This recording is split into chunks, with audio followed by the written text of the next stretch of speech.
Hi friends, எல்லோரும் எப்படி இருக்கீங்க? சோகமாக இருக்கீங்களா? ரொம்ப கஷ்டமாக இருக்கீங்களா? எனக்கு மட்டும் ஏண்டா இப்படிப்பட்ட ஒரு நிலைமை அப்படின்னு யோசிக்கிறீங்களா? வாழ்வா சாவா அப்படின்ற போராட்டத்தில் இருக்கிறீங்களா?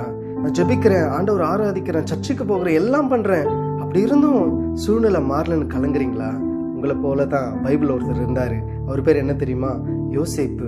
யோசேப்புக்கு ஆண்டவர் வாக்குத்தத்தம் பண்ணினாரு, எல்லாரை விட உயர்த்தி வைப்பேன் அப்படின்னு சொல்லிட்டு. ஆனால் ஆண்டவருடைய வார்த்தைக்கும் அவருடைய வாக்குத்தத்தத்துக்கும் யோசேப்பினுடைய வாழ்க்கைக்கும் சம்மந்தமே இல்லாமல் போயிடுச்சு.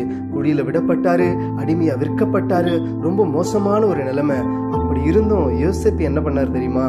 ஒரு இடத்துலையும் ஆண்டவரை மறுதலிக்கல, ஒரு இடத்துலையும் ஆண்டவரை தூஷிக்கல. நீங்களும் அப்படி இருங்க. யோசேப்பை உயர்த்தி வைத்த ஆண்டவர் கண்டிப்பாய் உங்களையும் உயர்த்துவார். கலங்காதீங்க, திகையாதீங்க, தொடர்ந்து ஆண்டோடைய சமூகத்தில் அமர்ந்துருங்க. நெருக்கங்கள் அதிகமாகும் போது உங்களுடைய ஆசீர்வாதம் ரொம்ப கிட்ட இருக்குன்னு நினைச்சுக்கோங்க. God bless you. Amen. Amen.